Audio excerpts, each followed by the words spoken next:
하나님의 말씀은 마태복음 26장 1절에서 16절입니다. 마태복음 26장 1절 예수께서 이 말씀을 다 마치시고 제자들에게 이르시되 너희가 아는 바와 같이 이틀이 지나면 유월절이라 인자가 십자가에 못 박히기 위하여 팔리리라 하시더라.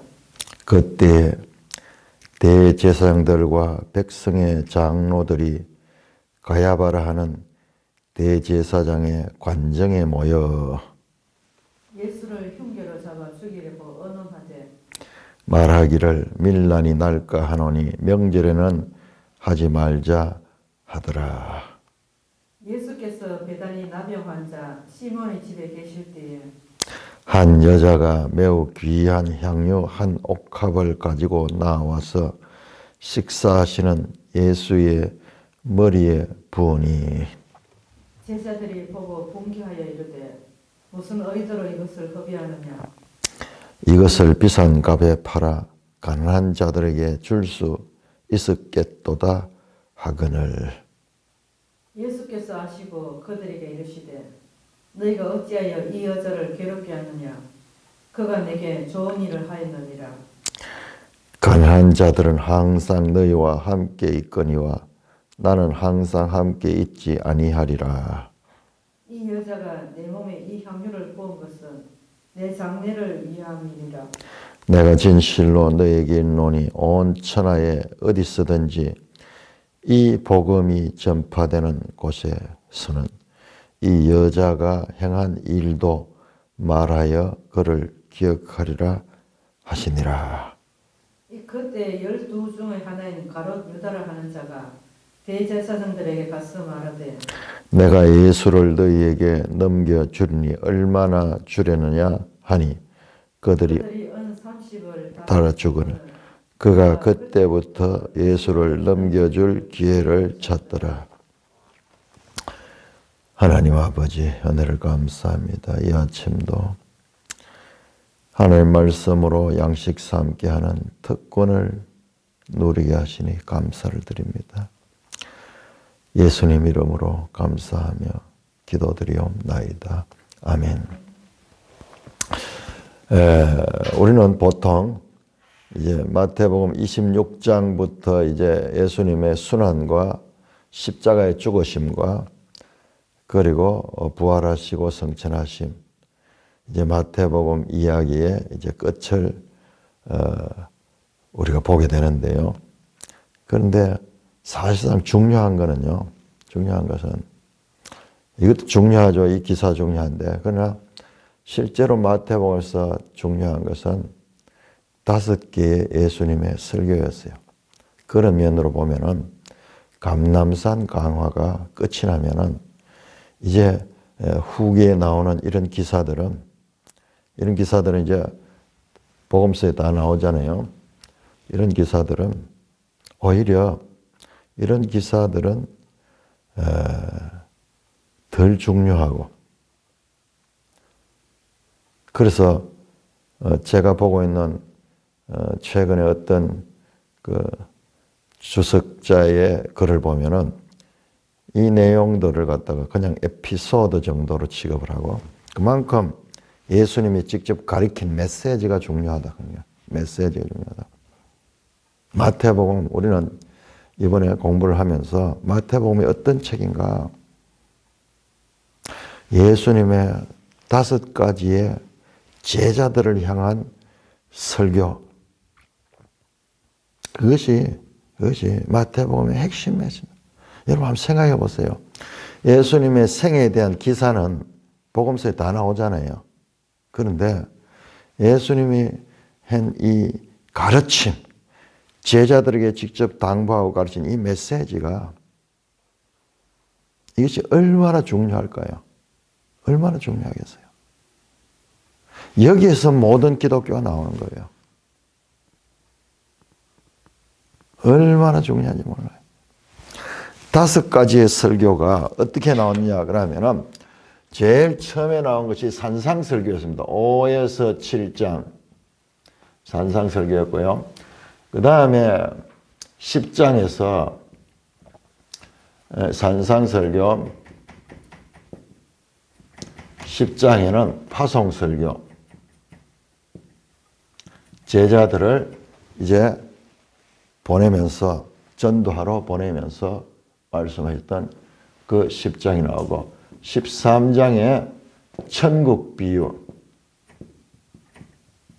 연속되는 씨 뿌리는 비유로부터 시작해서 마지막 물고기, 좋은 것과 나쁜 것을 이제 구별해서 좋은 것은 드리고 나쁜 것은 버리는 천국 비유가 있었고, 그 다음에 18장에서요. 18장에서 공동체 질서. 이거 우리 그냥 보기 쉬운데요. 18장에서 뭐가 나오냐 하면은 형제가 잘못했을 적에, 죄를 지었을 적에 어떻게 해야 되는가. 1대1로 그에 가서 권하고, 그래도 듣지 않으면 두세 사람이 가가지고 또 권하고, 그래도 듣지 아니하면 교회가 나와서 그를 이제 공동체 안에서 징계를 하는 그 내용이에요. 되게 중요한 내용이죠. 이게 구체적인 교회라는 단어가 나오는 거예요. 교회가 단어가. 그 다음에 우리가 했던 24에서 25장 감람산 설교. 이렇게 5개 설교가 마태복음의 핵심 메시지고, 예수님께서 제자들을 향하여 가르친 내용의 핵심이 여기 담겨 있어요. 우리는 그냥 쭉 나열되는 이야기로 봐버리니까 이런 구별이 안 되거든요. 근데 마태복음은 이걸 분명한 목적을 가지고 이랬었어요. 우리 한번 확인해 보자고요. 자, 오늘 말씀이 끝나니까는 예수께서 이 말씀을 다 마치고 나오죠. 자, 우리 7장, 산상설교가 끝나는 7장 한번 볼까요? 마태복음 7장을 한번 볼까요? 성경신학자들은 이런 부분을 중요하게 보는, 이런 부분뿐만 아니라 이 성경이 어떤 구조고 그 내용들이 어떻게 연결되고 예수님이 어떻게 말씀하시는가, 그리고 이 책이 어떻게 나름대로의 구조를 가지고 있는가, 이런 연구는요, 아무리 해도 사람들이 못 알아듣고 별 중요하게 생각하는데 정말 중요해요. 이걸 알 때, 이야, 이 말씀이 얼마나 권위 있는 말씀인가. 이거를 계속 해나가야 돼요. 계속. 여러분 참 비참합니다. 중세시대예요. 중세시대에 이제 이 그림 같은 데 보면은 성경 내용을 많이 그렸거든요. 중세시대 때는 오늘 나오는 이 향유를 예수님께 붓는 여인을 중세시대에 누구라고 이야기하냐면 막달라 마리아를, 막달라 마리아. 그래서 유럽의 성당에 가면요, 전부 막달라 마리아가 있고, 그 다음에 그 옆에 향유병이 놓여 있어. 향유병이 놓여 있어.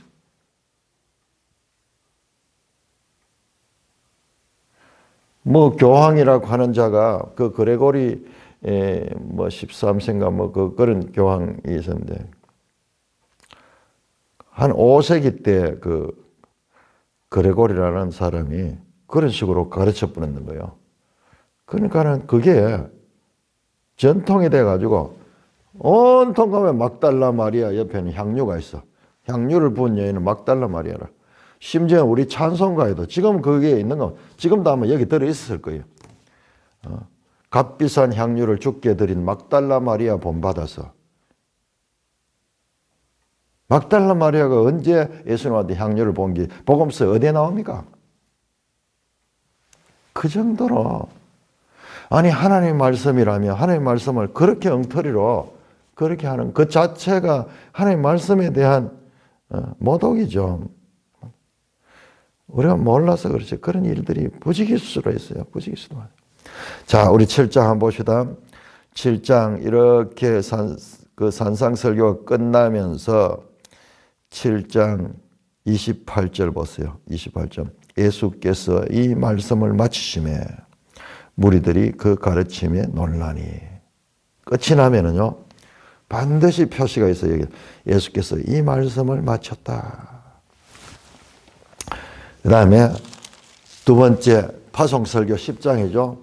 10장이 끝이 나고 이 설교가 끝이 나고 11장 1절 예수께서 12제자에게 명하시기를 마치고 12제자에게 명하시기를 마치고 13장 천국 비유 설교에 관한 13장 그것이 끝이 나는 것이 53절입니다. 13장 53절 예수께서 이 모든 비유를 마친 후에 이 천국 13장의 천국은 전부 비유로서 다 가르쳤어요. 이 모든 비유를 마치신 후에 그것을 떠났다. 19장 18장 공동체 질서에 관한 교회에 관한 말씀이에요. 교회에서 어떻게 형제와 형제들을 대해야 되는가. 형제를 용서해야 되고 그때 나오는 것이 10,000달란트 빚진 자가 100데나리온 빚진 동료를 용서하지 않았던 그 사건도 여기 나옵니다. 형제들 간에 교회 형제들 간에 사랑으로 대해야 되고 문제가 있을 때 그 문제를 어떻게 처리할 수 있는가. 마음으로부터 형제를 용서하지 않으면 형제에 대해서는 계속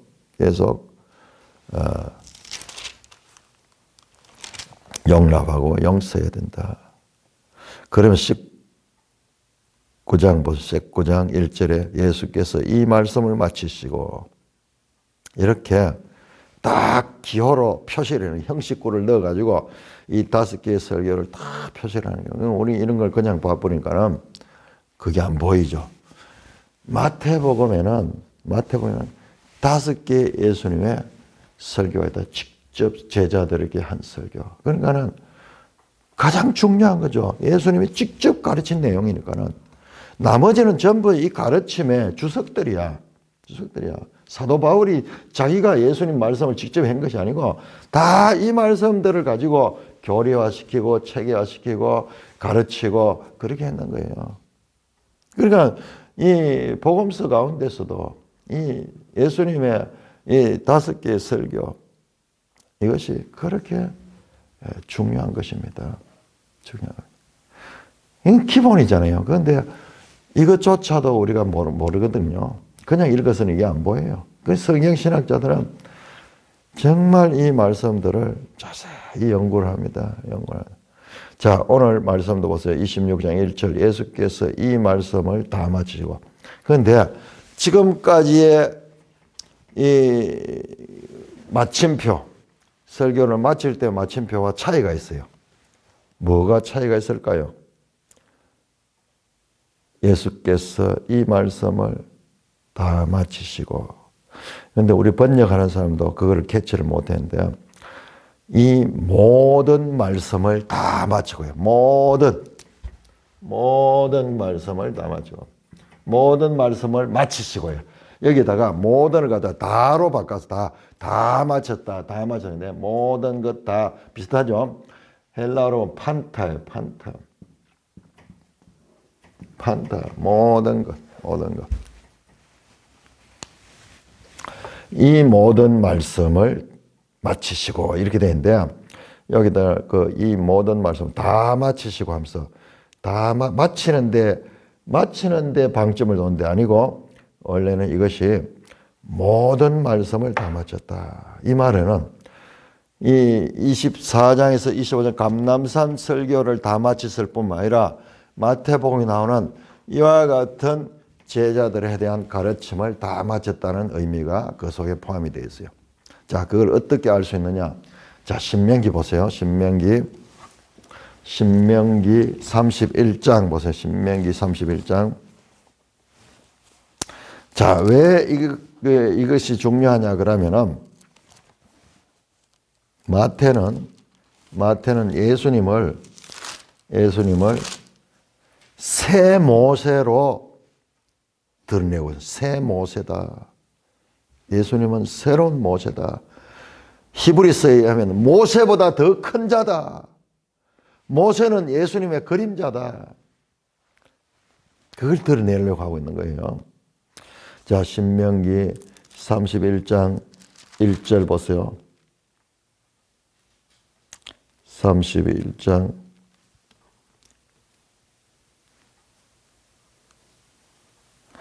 또 모세가 가서 온 이스라엘에게 이 말씀을 전하여 모세가 이 말씀을 이제 다 전했다는 그런 내용이 나오는데요. 자, 32장 가보세요. 32장 또 계속 말씀했죠. 32장 45절 모세와 눈의 아들 호시아가 와서 이 노래의 모든 말씀을 백성에게 말하여 들리니라. 모세가 이 모든 말씀을 온 이스라엘에게 말하기를 마치고, 여기서 마쳤다는 것은 모세오경이 다 포함돼요. 모세오경이 다 포함. 신명기 마지막 책이죠. 모세가 이 모든 말씀을 온 이스라엘에게 말하기를 마치고, 지금 예수님은 이 모든 말씀을 제자들에게 말하기를 마치신 거예요. 이 마가는 계속 예수님과 구약 성경의 관계를 보시면서 예수님은 새로운 모세고 새로운 다윗이고 새로운 이스라엘을 만드시는 새 언약의 성취자다. 모세는 옛 언약을 가져온 자지만은 예수님은 새 언약의 성취자다. 모세는 이스라엘의 가르침을 줬지만 예수님은 교회에 새로운 가르침을 준다. 그 말씀을 하고 싶은 거예요. 그 말씀을 하고 있는 거예요. 그런데 이걸 누가 찾겠어요? 하나님의 말씀은 누구든지 읽을 수 있는 쉬운 내용이면서도 그 깊이는 상상할 수 없는 거예요.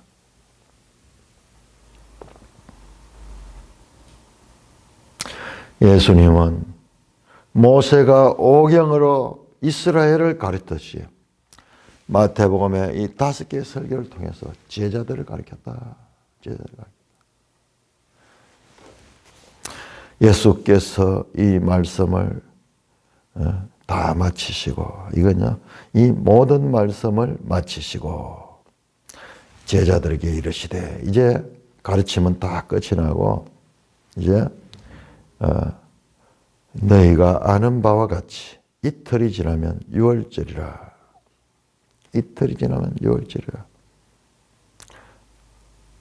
인자가 십자가에 못 박히기 위하여 팔리리라 하시니라. 예수님은 자신이 예루살렘에 올라와서 유월절에 십자가에 돌아가실 것을 지금 알고 계시니 계속 앞에서부터 해왔죠. 16장 21절부터 비로소 말씀하시되 이제 내가 예루살렘에 가서 백성의 장로들과 그리고 이 대제사장들에 의하여 고난을 받고 십자가에 달려 죽고 사흘 만에 부활할 것이다. 살아날 것이다. 그렇게 말씀했죠. 계속 반복해서 말씀했다. 이제 마지막 다시 한 번 더 너희가 아는 바와 같이 이제 유월절에 내가 십자가에 못 박히기 위하여 팔리게 될 것이다. 유월절에 팔려가지고 그날 사형당해버려. 밤새 재판을 열어서 밤새. 이거 불법이죠.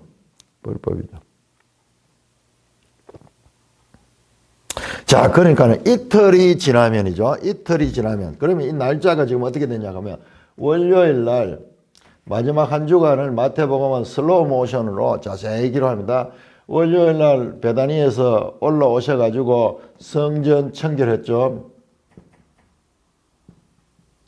화요일 날 다시 성전에 돌아서가지고 백성을 가르치면서 여기서 대제사장과 그리고 유대의 모든 지도자들, 종교 지도자들과 여기에서 예수님께서 논쟁을 벌였죠. 논쟁. 여기서도 비유가 세 개의 비유가 나오고 그 다음에 예수님 마지막으로 인자가 다윗의 후손이라면 어떻게 다윗이 그를 주라고 했느냐 그러면서 예수님의 자신의 정체성을 드러냈죠.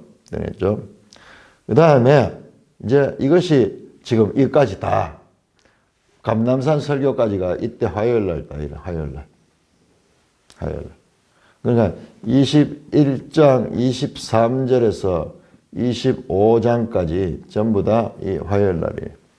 자, 그러면 이틀이 지나면은 6월절이 되니까 6월절 이틀 되니까 6월절 이틀 되니까 이때가 이제 수요일. 6월절이 금요일이야.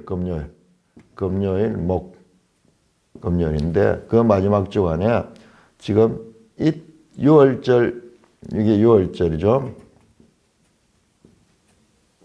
6월절 이틀 전 나오죠. 이틀이 지나면 6월절이라 인자가 십자가에 못 박혀 팔리리라 하시더라. 왜 6월절인가? 왜 6월절인가? 6월절은 이스라엘 백성들이 애굽의 노예살이에서 해방된 것을 기념하는 절기면서 6월절은 이스라엘의 세 달이죠. 세 달. 우리로 치면 1월달이야. 1월달. 출애굽기 12장 13장에 자세히 나오죠. 홍해를 건너서. 그렇게 출애굽하기 전에 이 6월절이 시작이 되었습니다. 예수님은 이 죽음을 통하여 이 6월절 날 6월절에 어린 양을 잡아서 그 백성들이 먹도록 하는 그 규례처럼 그 날에 예수님이 십자가에 죽으십니다. 그 예수님의 죽음을 통해 그 6월절에 어린 양을 잡아 그 피를 문에다가 임방과 설주에 바르면은 그 죽음을 면할 수 있었던 것처럼 예수님은 십자가의 죽음을 통해서 이제 그를 믿는 자마다 죄에서 해방되는 것. 과거 이 6월절은 애굽에서의 해방되는 것을 나타내는 절기였다면 이제 예수님은 새로운 6월절을 만든 그것은 뭐냐? 누구든지 믿는 자마다 죄에서 해방되는 모든 백성을 죄에서 해방시키는 그와 같은 진정한 6월절의 성취를 하시러 오셨습니다. 지금까지 이스라엘 백성들이 지켜오던 그 6월절은 하나의 모형과 그림자 같은 것이었고 이제 진정한 6월절을 성취했다. 그래서 사도 바울은 고린도전서에서 그렇게 말씀하죠. 5장에서 그렇게 말씀하죠. 우리의 6월절 어린 양 예수 그리스도. 세례 요한도 예수님을 소개할 때 보라 세상 죄를 지고 하는 하나님의 어린 양이다. 어린 양이다. 따로따로 떨어져 있지만 공통적으로 예수님의 정체가 뭔가 새 6월절에 어린 양으로 오셔서 그 애굽에서 종살이 하던 자들을 구원했듯이 이제 죄와 사망의 종으로 되어 있는 자들을 구원하러 오신 분이다. 이런 것을 우리는 알 수 있습니다.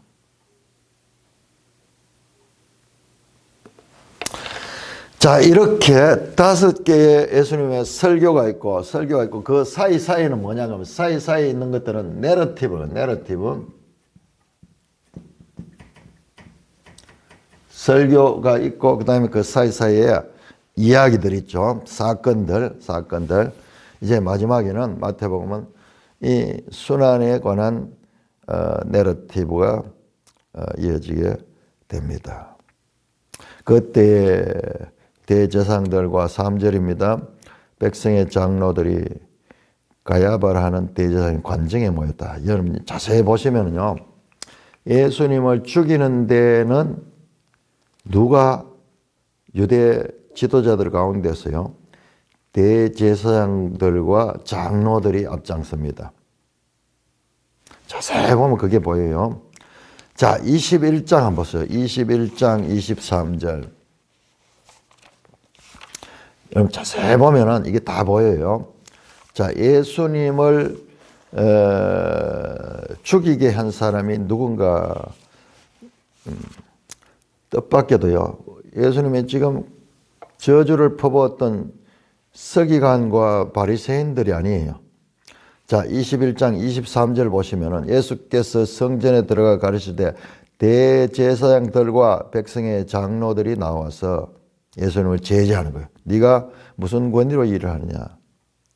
대제사장들과 백성의 장로. 이 사람들은 행정적인 권력을 가지고 있었던 것 같아요. 지금도 보세요. 지금도 오늘 이 말씀도 그때 대제사장들과 백성의 장로들이 나와서 결정을 하는 거예요. 장로들이. 그러니까 바리새인과 서기관들은요, 안 보여요. 그런데 예수님은 왜 바리새인과 서기관들을 그렇게 특별히 23장에서 화 있을진저 서기관과 바리새인들이 그렇게 말씀했는가?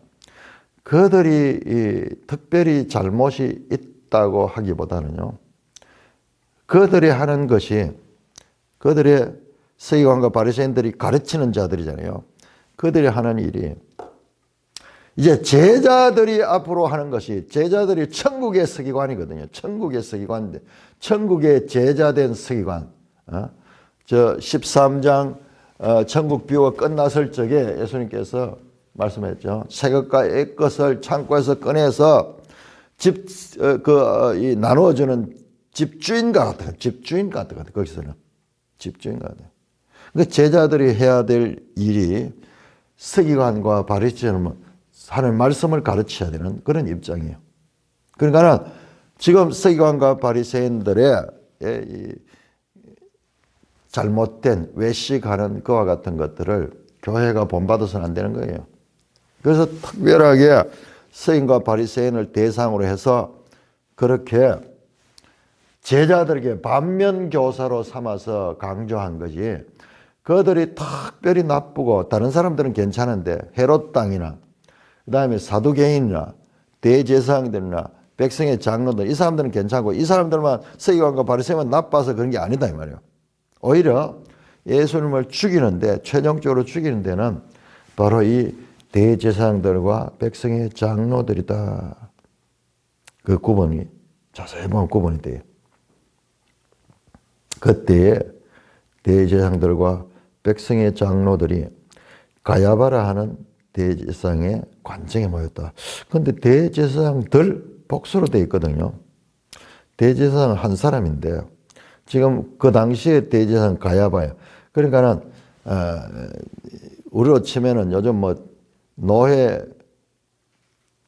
정경 노회장 하면서 노회장을 역임했던 사람들을 포함시켜 가지고 뭐 정경 노회장, 그리고 정경 총회장 뭐 이런 이야기를 하는데, 그 조금 이해가 안 되는 것이에요. 이게 임기제가 아닌 것 같거든요. 대제사장 보면 거의 오랫동안 이렇게 하는데, 자관 이때 가야바는 누구냐 그러면은, 가야바는 요세푸스 기록에 보면 이게 다 잘라요. 직전 제사장인데 안나스라는, 우리 그 누가 보면 나오죠. 안나스 나오는데요. 이 안나스 대제사장, 전직 대제사장의 사위야, 가야바가. 그러니까 이 집안이 지금 계속 제사장직을 이어가고 있는 거예요. 그러니까 모세의 법에 의한 그 성계가 아니에요. 이때는 이 제도가 하나님의 말씀에서 많이 타락됐어요. 심지어는 돈으로 주고 그 권력을 사는 것처럼 힘 있는 자들이 이 권력을 독점하며 자기 사이에게 어떤 세습하는 것과 같은 거죠. 자, 이 AD 6년에서 15년의 대제사장이 안나스고 지금 그를 이어가지고 18년에서 36년까지의 대제사장이 가야바야. 안나스의 사위. 그러니까 예수님이 십자가에 달릴 때는 이 가야바가 대제사장으로 있을 때입니다. 거기에 관정에 모였다. 관정이라는 것은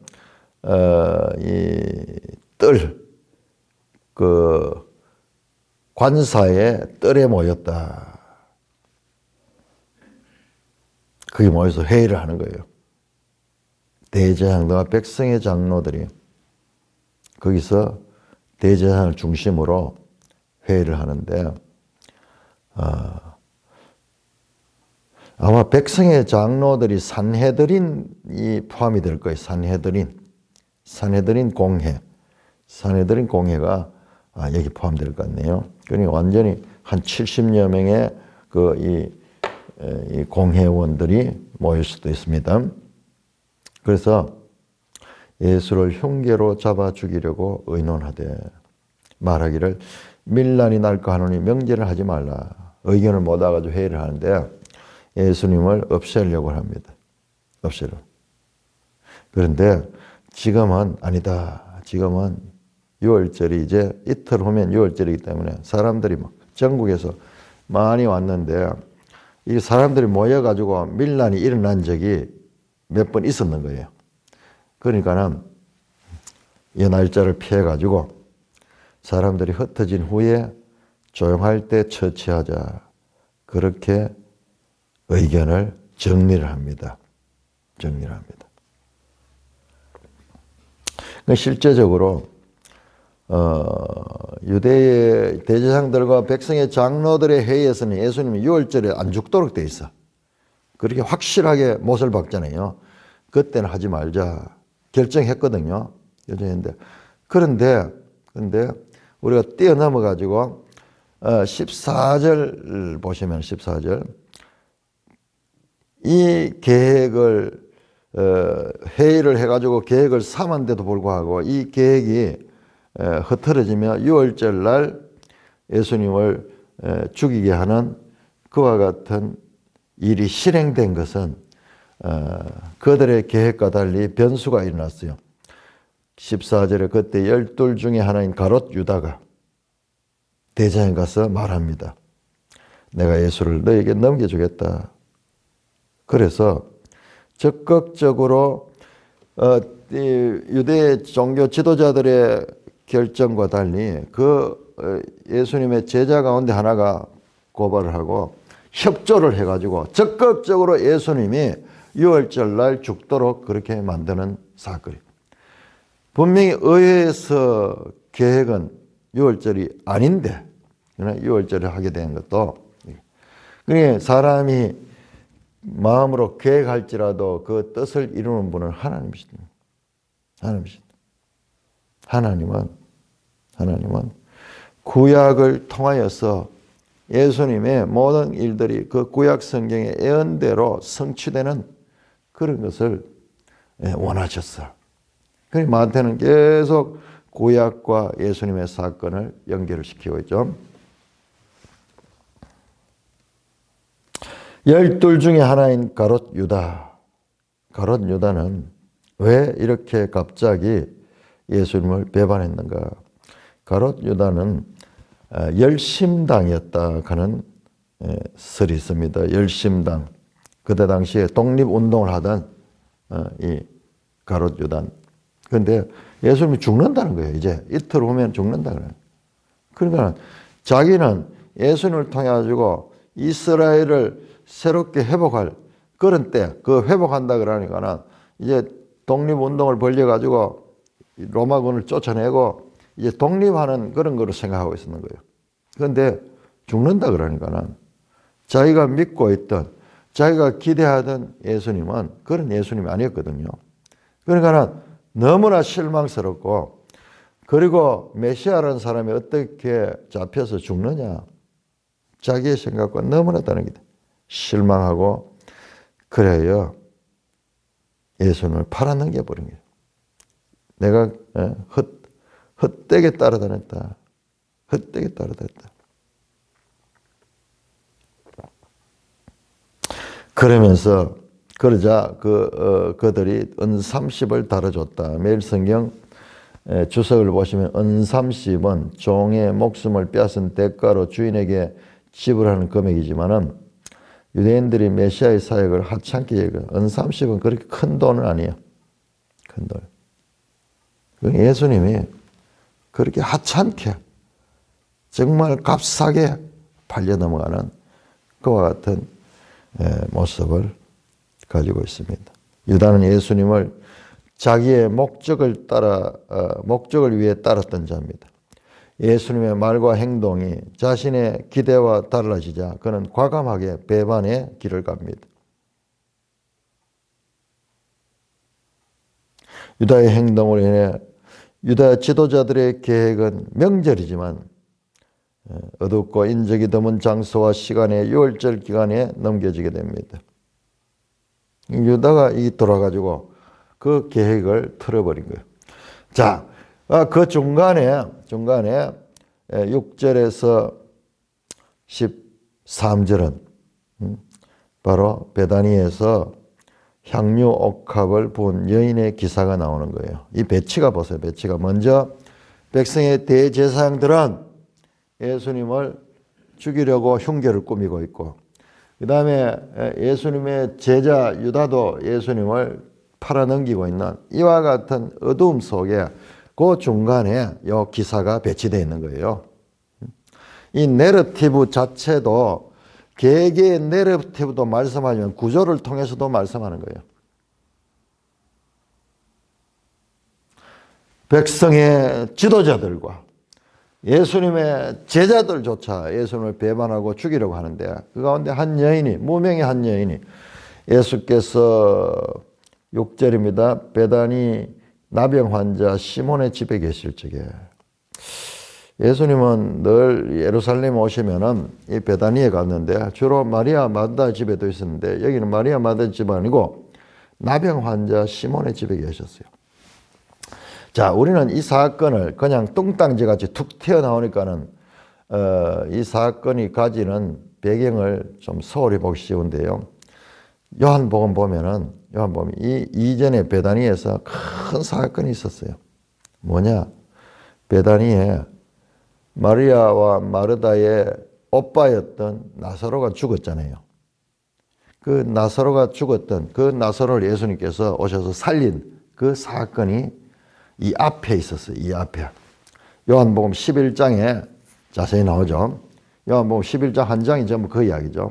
그리고 마태복음과 그 요한복음과 누가복음과 이런 복음서들 간에 역할이 있어요. 역할 분담을 한 거예요. 그런 부분은 여기는 안 나오죠. 여기에는 역할이 이 5개의 설교가 아주 중심이 되어 있고 근데 그러니까 베다니에 가면은 예수님의 영향력이 어마어마한 거예요. 베다니. 그런데 또 베다니에 나병 환자 시몬의 집에 있었다. 이것도 이 나병 환자도 우리가 봤듯이 예수님으로 인하여 이 깨끗함을 입었던 자가. 나병 환자는 격리되어 있어요. 격리되어 있는데 그러나 그 집에 같이 있는 거 보면은 이 자가 다 나섰어. 깨끗하게 나섰어. 그러니까 이런 사건이 그냥 나온 것이 아니고 예수님이 메시아시다. 죽은 자를 살리고 나병 환자를 고치시고 이런 사건들이 배경에 있었던 것입니다. 나병 환자 시몬의 집에 계실 때 한 여자가 매우 귀중한 향유 한 옥합을 가지고 나와서 식사하시는 예수의 머리에 부었다. 매우 귀한 향유 한 옥합. 우리 매일 성경 주석에 보면 매우 귀한 향유는 인도에서 수입한 고가의 향료인 나드이고 여인이 부은 향유의 가치는 300데나리온 이상이었다. 1데나리온 노동자의 하루 품삯이다. 그러니까 300데나리온 같으면 노동자의 1년치 품삯이 되는 거예요. 1년치 품삯. 300만 원으로 치면은 3천만 원이 넘는 거예요. 한 달 품삯이 한 300만 원 치면. 200만 원 치면은 이게 2천만 원이 넘는 그런 엄청난 귀한 향료예요. 우리는 좀 이해하지 못하는 문화죠. 우리는 귀금속 같은 거, 뭐 이런 거 변하지 않는 이건데, 이 향료는 이게 나중에 뭐 없어지는 건데, 매우 귀한 향료 한 옥합을 가지고 나와 식사하시는 예수님의 머리에 부었다. 자, 이거하고 아주 비슷한 기사가 나옵니다. 그것도 역시 베다니에서 일어난 일인데, 향료 한 옥합을 가지고 예수님의 발에 붓고 여자가 머리로 그 발을 씻는 내용이 나오는데, 이게 거의 비슷한 시기예요. 그런데 그 사건과의 거의 같은 거로 보는데 다를 수도 있어요. 다를 수도 있어요. 자, 그건 매우 귀한 한 옥합을 가지고 나와서 식사하시는 예수님의 머리에 부었다. 자, 머리에 기름을 부었다. 이 자체가 뭐예요? 기름 부음이에요. 기름 부음. 가장 귀한 기름을 부었다. 메시아. 예수님이 그리스도다. 그 그리스도라는 말은 기름 부음을 받은 자, 메시아라는 것에 기름 부음을 받은 자의 히브리어고, 그 다음에 그리스도는 그 히브리어 메시아를 번역했는 것이 이 그리스도거든요. 그러니까 예수는 그리스도다는 말씀이에요. 머리에 기름을 붓는 것은 예수님이 그리스도다라는 것을 몸으로 보여주는 거예요. 몸으로 보여주는 거예요. 가장 귀한 것. 예수의 머리에 기름을 부으니까 그 값비싼 기름이 머리에서 쭉 흐르면서 나오겠죠. 그 자체가 메시아흐, 기름 부음을 받은 자예요.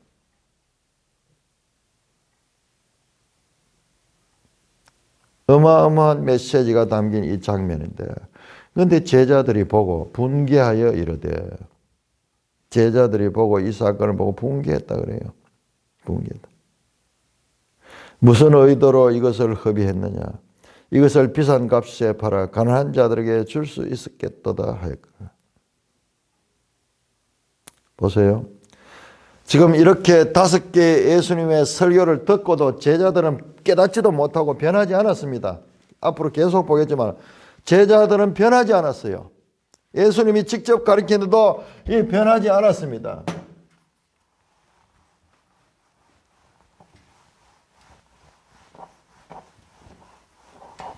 우리 이걸 주시해 봐야 돼요. 그러면 어떻게 나중에 제자들이 땅끝까지 이르러 복음의 증인되며 예수님의 가르침을 전파하는 자 됐는가? 마태복음 지금 안 나오고 있어요. 마태복음 안 나옵니다.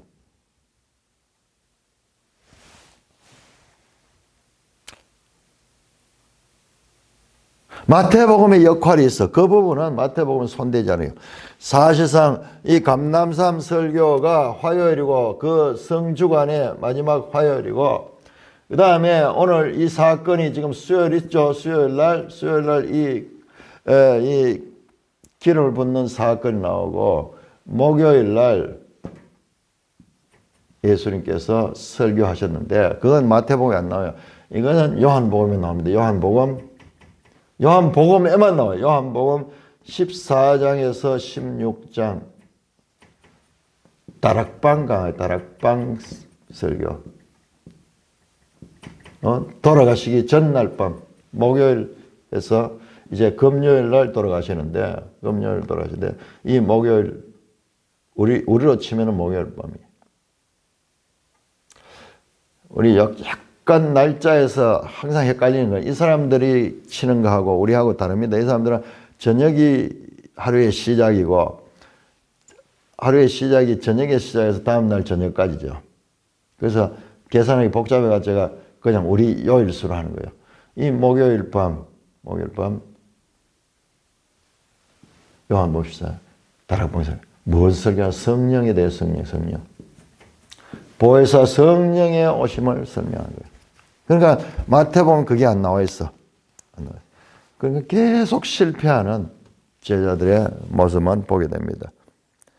마지막 가르침은, 그러면 어떻게 예수님의 가르침대로 살 것인가 하는 것은 바로 여기에서 나와 있어요. 여기에 나와서 성령이 내주하시면 그가 너희에게 능력을 주고 너희가 그 성령을 따라서 살게 될 적에 될 수 있다. 너희 힘으로, 너희 생각으로, 너희 경험으로 할 수 있는 게 아니야. 이 일조차도 하나님께서 사람으로는 할 수 없어도 하나님으로 할 수 있다. 그 하나님이 성령을 통해서 일하는 거예요. 성령을 통해서. 그래서 우리는 이런 걸 통해서 지금 왜 이 복음서가 4개가 있으며 성경이 신약 성경이 27권이 존재하고 구약 성경이 39권이 존재하느냐. 역할이 다 있어요. 역할이. 그럼 우리는 이 책을 가지고 이렇게 크게 볼 수 있대요. 여기에서 빼고 구약에서 옛것과 새것, 신약에서 이걸 취해가지고 하나님 뜻을 드러낼 수 있는 그런 지혜롭고 충성된 종이 돼서 이것을 가지고 집 사람들에게 먹일 수 있는 그런 자들이 지혜롭고 충성된 종이야.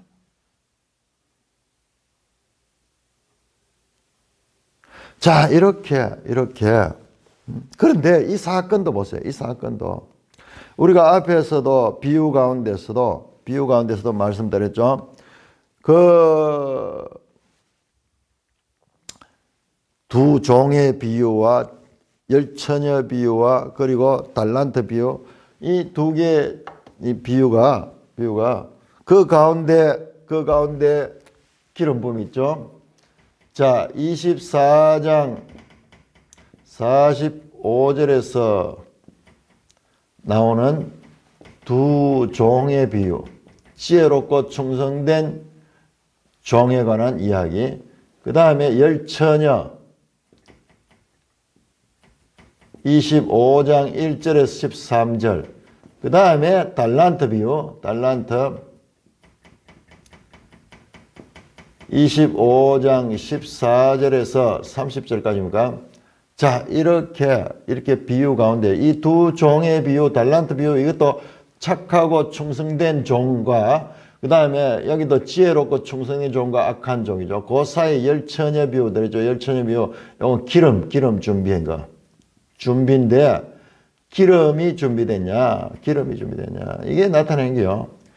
이건 열심히 일하는 거. 둘 다 열심히 일합니다. 이건 집사람들에게 이 때를 따라 양식을 나눠주는 집사람들은 교회 안에서 하는 교회. 자, 이것은 사업을 해가지고 그 받은 재능대로 해서 이문을 남깁니다. 이것은 세상을 향하여 전도하고 복음 전하고 이래서 교회가 계속 성장하고 발전해 나가는 그와 같은 비유가 있고 그 중간에 기름 비유가 있어요. 기름이 충만한다. 성령 충만해야 하게 이 일을 할 수 있어요. 이 일은 오직 성령 충만함이 있어야 돼요. 오늘도 이 사건을 보세요. 오늘 사건도 그 대제사장들과 어두운 흉계, 대제사장들의 흉계, 백성의 장로들의 흉계와 그리고 유다의 흉계, 가롯 유다의 흉계, 이 어두운 일들 사이에 한 여인이 예수는 그리스도다 그러면서 모든 것을 버리는 그와 같은 장면이 나오는 거예요. 그런데 제자들조차도 아직까지도 깨닫지 못하고 이 귀한 일을 한 여인에게 낭비하고 허비한다고. 무슨 의도로 이것을 허비하느냐. 이것을 비싼 값에 팔아 가난한 자들에게 줄 수 있겠다. 이들은 땅의 것을 가지고 하늘의 것을 늘 폄하하고 있습니다. 가난한 자들에게 나눠주라는 것 예수님께서 늘 가르쳐 왔던 거죠. 섬기고 약한 자를 섬기고 가난한 자를. 그렇지만은 그것은 하나님에 대한 것과는 차원이 다른 거예요. 먼저 그의 나라와 그의 의를 구하라. 사랑을 해도 먼저 하나님을 사랑하고 그다음에 내 이웃을 내 몸과 같이 우선순위가 있는 거예요.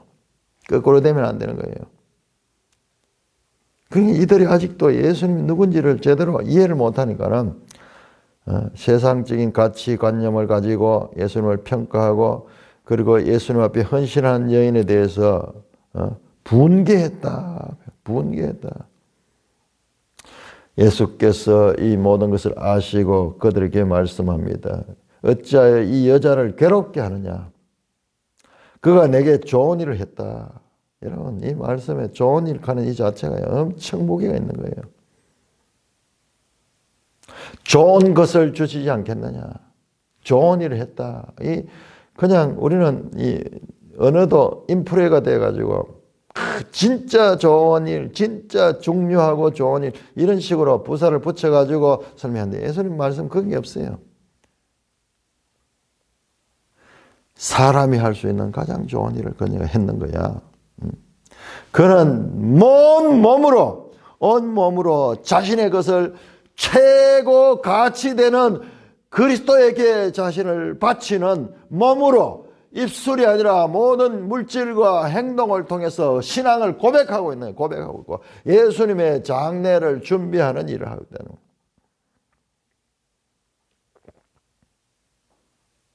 너희들이 가난한 자 운운하면서 이 일을 폄하하는데 가난한 자들은 항상 너희와 함께 있거니와 나는 이제 떠난다 말이에요. 떠난다 말이에요. 자, 항상 함께 있지 아니한다. 모순됩니다. 마태복음 28장 마지막 절에 보면 내가 세상 끝날까지 너희와 항상 함께 할 것이다. 그렇게 말씀했는데 여기서는 함께 하지 않는다. 왜 헷갈리느냐? 자, 예수님은 성령으로 오셔서 함께 하십니다. 그리고 육신의 예수님은 떠납니다. 성천하시게 되죠. 십자가에 죽으시고 부활하시고 떠나게 되죠. 사도행전 28장 마지막 절에 나오는 세상 끝날까지 항상 함께 있어 간 예수의 영이 오셔서 함께 하는 것이고 여기서 나는 함께 있지 않는 것은 육신을 가진 예수님이 이제 이 세상을 떠나게 될 것을 말씀하고 있는 거예요. 그러니까 이 삼위일체에 대한 개념이 없으면 성경이 이해가 안 돼요. 여기 분명히 항상 함께 있지 않는다 그랬는데 마지막 29장 세상 끝날까지 내가 너희와 항상 함께 있을 것이다. 그 사이에 뭐가 있느냐? 이 다락방 설교. 내가 가면은 그가 와서 너희와 함께 할 것이다. 내가 가는 것이 유익하고 내가 하는 역할들을 그가 와서 이제 더 크게 더 넓게 하게 될 것이다. 그가 너희 속에서 거주하면서 일할 것이다. 그걸 구분할 수 있어야 됩니다. 내가 진실로 너에게 이르노니 온 천하에 어디서 이 복음이 전파된 이 여자가 행한 일도 그러게 하다. 이 여자가 온 몸으로 말 한마디 않고 이름하지 않았지만 가장 귀한 것을 드림으로 그리스도가 더 이상 세상에 귀한 것이 없고 가장 존귀한 분이다. 가장 존귀한 분. 그렇게 고백을 했다. 이것은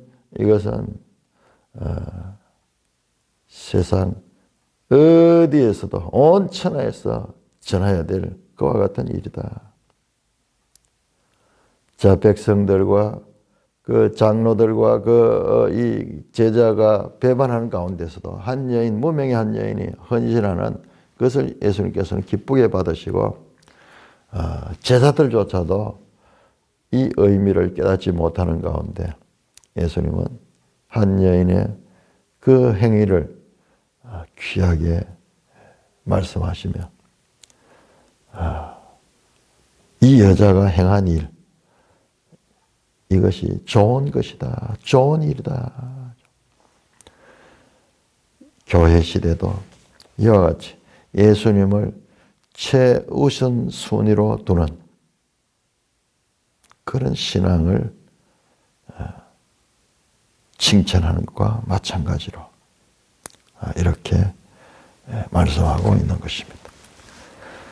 찬송가 94장 딱 그 찬송이 나오네요.